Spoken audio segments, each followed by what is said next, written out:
We'll split this in 4 categories: law school, learning Japanese, life abroad, and random. Let's go.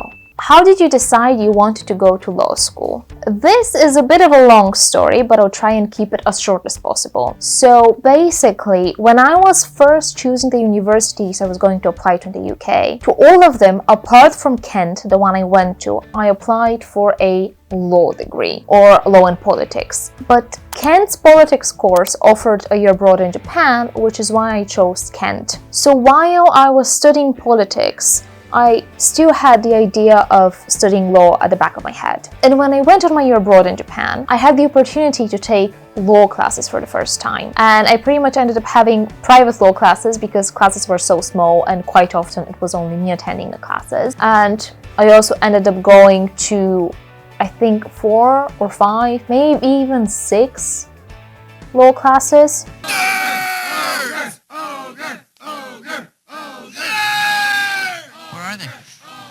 I think they're talking about us.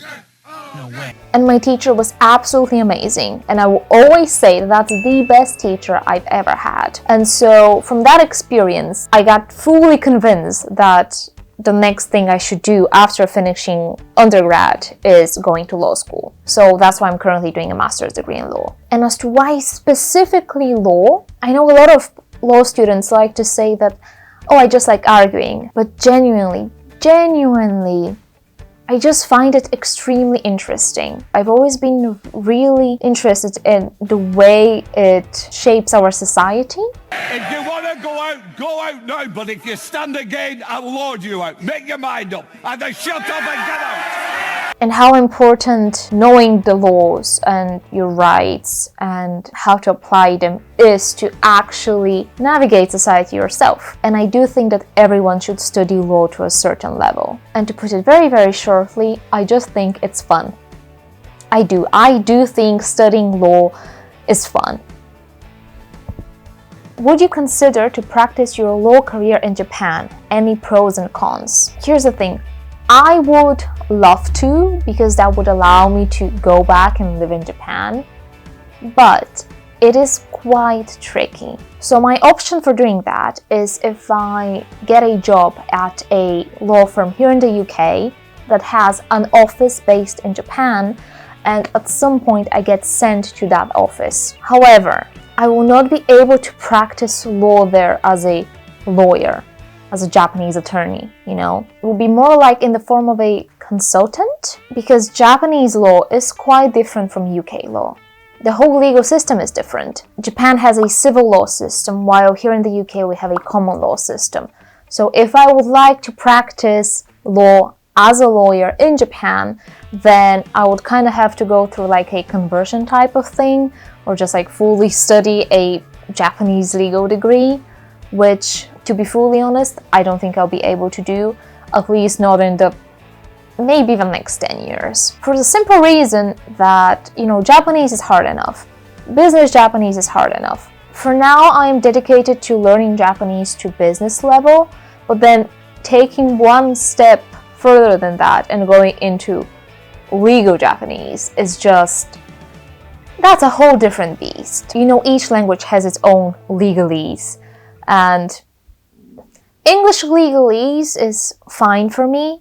I'm perfectly fine with it. I struggle with Bulgarian legalese, and that's my native language. Japanese legalese, I am scared of that, okay? And I remember during my law classes in Japan, my teacher would always bring like this hefty dictionary with Japanese legal terms and stuff like that. And whenever we encountered English legalese, she would ask the Japanese students to translate that into Japanese legalese. And then when they couldn't, she would give them a lecture about they have to be able to, and here is a dictionary, and they should be looking at a dictionary because Japanese legalese is so important.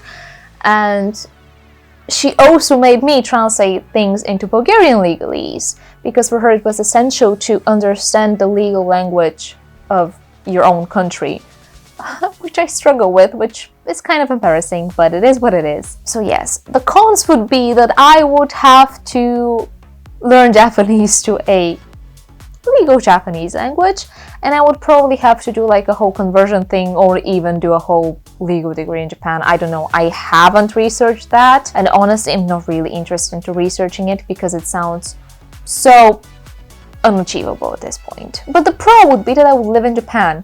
So there's that. Now, this is a question I got under my How I Passed JOPT N3 exam video, and I think it warrants a more detailed response, which is why I'm answering it here. Any tips on deciding JOPT level? When I take the online mock exam, my N4 comes to about 80%, and this is without any serious studying since I took it as a benchmark. As for N3, I couldn't get through the mock exam because I didn't know enough, but then again, I didn't take the time to study yet. So here's the thing with the JOPT. It is an exam.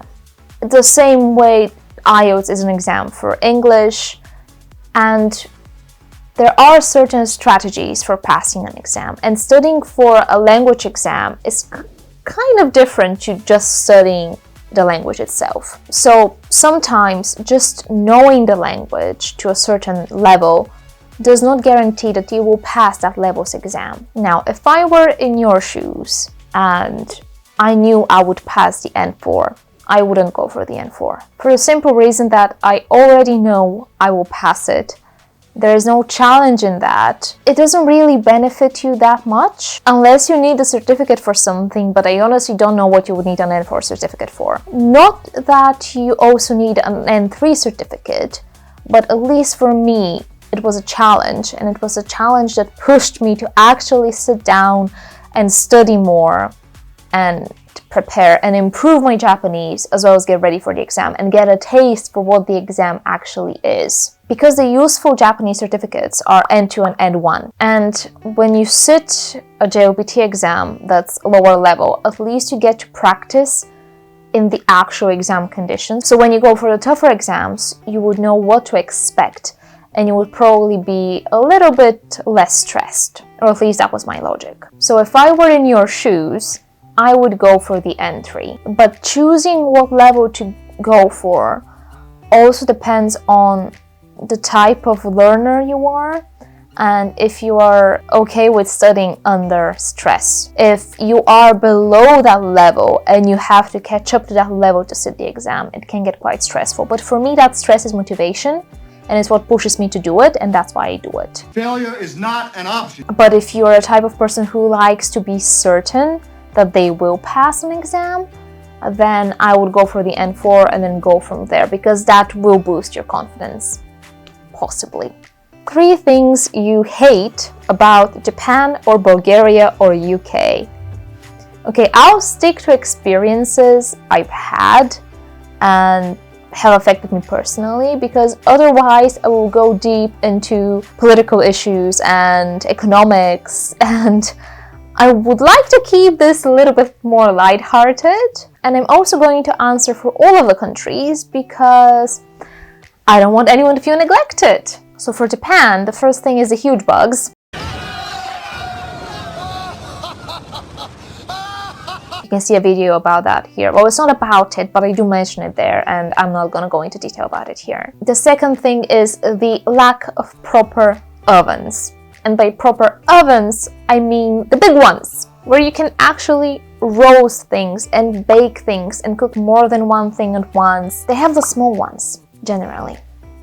And they also have like the little grills, but that for me is really not enough. And then a third thing I hate. Hate is a strong word. Let's say how slow administrative services are, because everything is on paper, basically. Or at least it was when I was there. I don't know if COVID changed things and things got a little bit more automated, but back then, everything was just on paper, and it took a long time, and there were blank papers everywhere, and it was a little bit annoying. Especially compared to the UK, where everything is now pretty much just digitalized. Bulgaria. I do have more things I dislike about the country. Mostly because it is my own country, so I've lived there the longest and I know much more about it.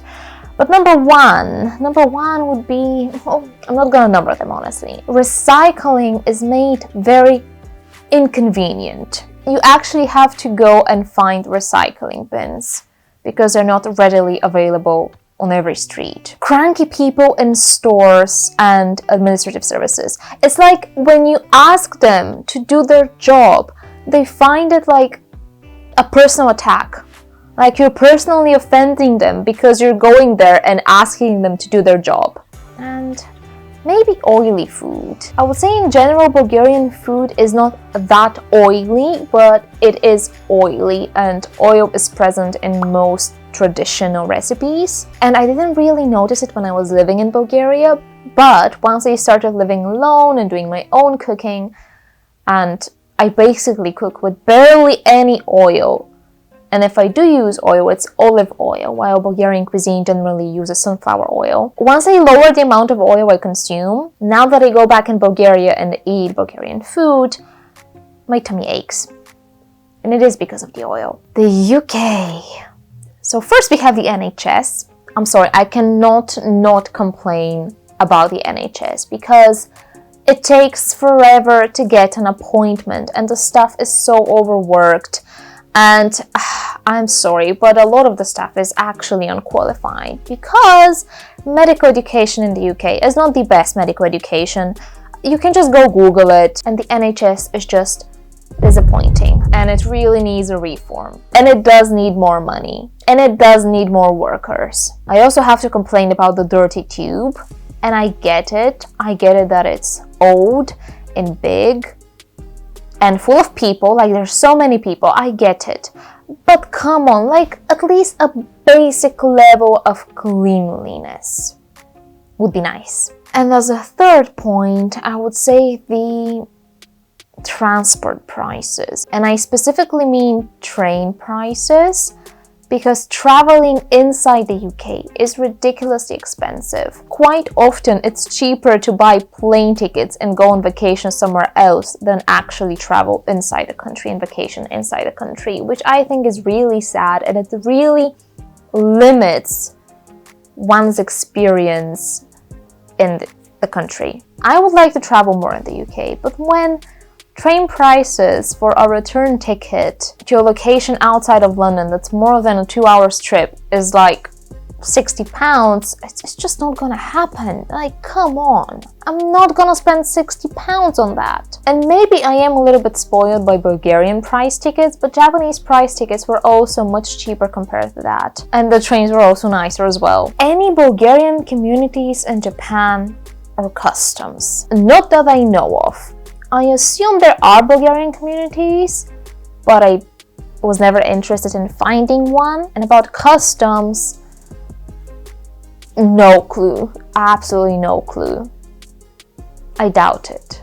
We are quite different culturally. What is the weirdest thing you've seen in Japan? Noodles and bread. Why? Why? Japan, why? I have this photo. Why? No. No. Okay. Love hotels. Yes, I have been to a love hotel, but it's not because of what you might think. So my friends and I were on the train to get to the airport so we can go on our winter trip to Hokkaido. And as we were sitting in the train, we get a notification that our plane was cancelled because of snow and we would have to get the next flight. So we arrive at the airport, we change our flight, but that flight will not take off from that same airport, but from another one. And that other airport actually closes at night and it doesn't work at night, so we can't spend the night at the airport. So we had to find a place to stay, and the closest and most affordable option to that airport was a love hotel.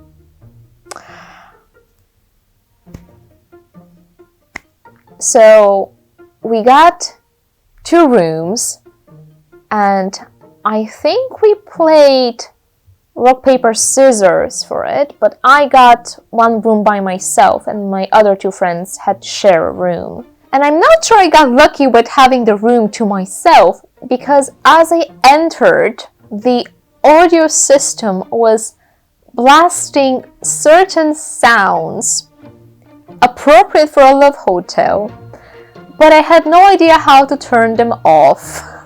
And it took me a while to find how to turn the sounds off. And also the rooms themselves were soundproof. So when I actually went knocking to my friend's room to ask them for help, they couldn't hear the knock, and I had to just get back and deal with it myself, which I did. It was a bit the room itself was also very interesting. Yes, it was surprisingly big. It's the biggest hotel room in Japan I've been to. The biggest room I've been to. It also had slot machines in it. I think I have some videos of it, so I'm going to show you that, and I'll be done with this story.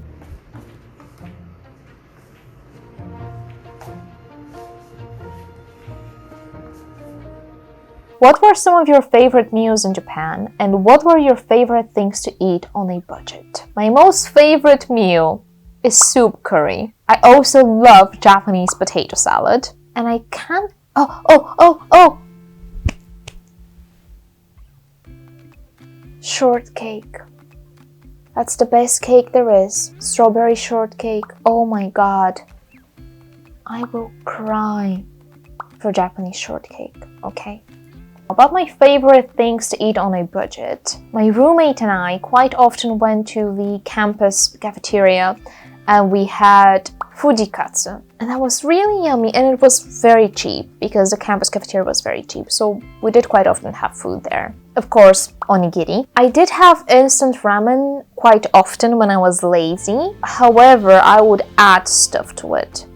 So I would add sausages or bacon as it's cooking. I would add frozen veggies. I would add melty cheese, you know, the fake cheese slices that just kind of melt. I would add eggs. So, okay, when you're boiling your noodles, right, on the hob, and there's like about 2 minutes left, you can just crack open eggs inside and then put the lid on and let it cook for the rest of the 2 minutes that way.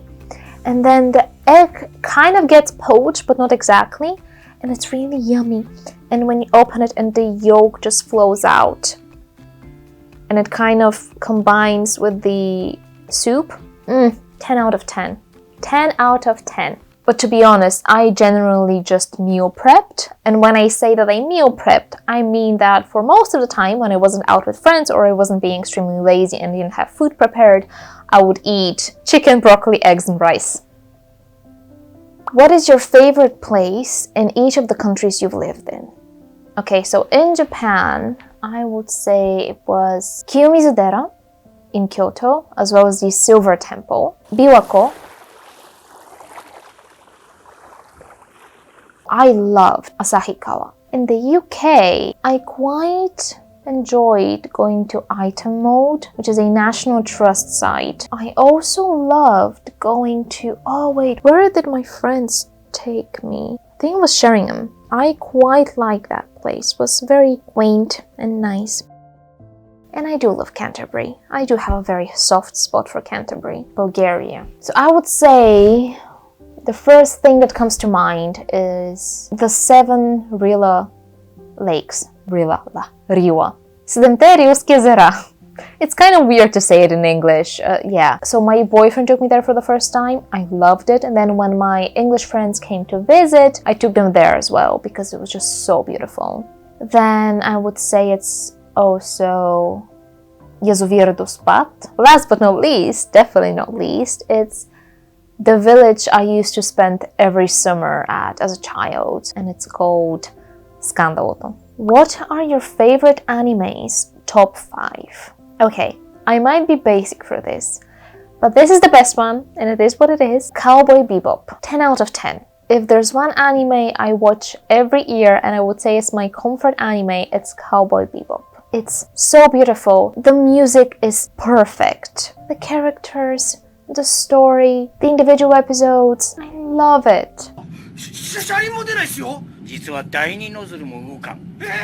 本当ですか？どうすんですよ。着陸できないじゃないですか。俺まだ18なんですよ。なるようになるか。来るんじゃなかった。Ouran High School Host Club. That's another comfort anime that I like to rewatch sometimes. It's just fun and it's chill. I even finished the manga because I wasn't satisfied with just the anime. Don't come at me for this, but Neon Genesis Evangelion? How do you pronounce that in English? Anyway, that one. I know it's a bit controversial. I think it's very fitting that my battery died as I was talking about Evangelion. I don't think there's an anime that's made me feel so many different emotions all at once.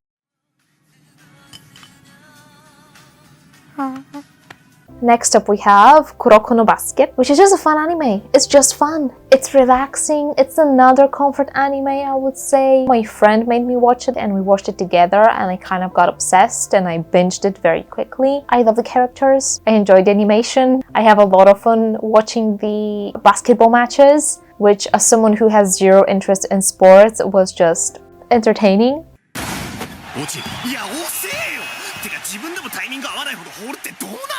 See, this is one I don't think people talk about a lot, maybe not even at all, I don't know, but it's called Nijiro Days. It's a rom-com, obviously, it's a shoujo. And again, it's just chill, it has very nice vibes, and I wish there was another season of it. I also read the manga. Yeah, it's very light-hearted. Any current animes you're watching? Okay, here's the thing. I haven't watched an anime properly in a very long time, and I don't really keep track of what's coming out because there's so much stuff coming out all the time. How do people keep up? I can't. I really can't, and it's so much and it gets overwhelming and I just stop watching them. I'm also not a huge fan of the one episode per week thing, and I quickly lose interest or I just forget to watch the next episode and then I don't remember where I've stopped watching and I just don't bother to continue watching anyway. But from the new animes, the ones that caught my eye and I am definitely going to finish watching and I will keep track of as new seasons come out, those animes would be Jujutsu Kaisen, Mashle, Blue Lock, Jigokuraku.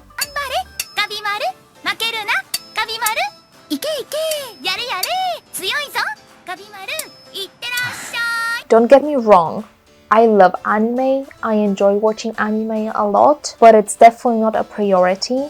And now I'm at this stage where when I need entertainment, when I need to chill and relax, I will just reach for a book because I am sick and tired of just staring at screens. Honestly, I only touch my phone when my friends message me, and I only watch TV or whatever's out there when I'm with my boyfriend and we play games and we watch stuff together. Other than that, when it's my relaxing time, I just read a book. And not to jinx it, but since I've started doing that, my headaches have pretty much disappeared. I hope I haven't rambled for too long and this was, let's say, short and sweet and not too long. But thank you for sending your questions. Once again, thank you so much for 1,000 subscribers. This is weird. This is honestly weird. I really appreciate that so many of you care about what I want to say or are just interested in what I have to say and are watching these videos. I really appreciate it. Thank you. And I love reading your comments. I love answering your questions whenever I have the time. If you would like for there to be another Q&A and you have more questions, then just say so in the comments. Or if you have any things you would like to hear me talk about in videos, again, just drop them in the comments. This was initially supposed to be more of a law school related channel, but I know a lot of you are here for the Japan content. I'm not in Japan now. I'm really limited as to what type of Japanese content I can make. So I am trying to kind of spread the videos out in between other videos I want to make. So thank you for sticking around and watching my videos and sharing your thoughts with me. And yeah, thank you. I'll see you in the next one. Bye bye.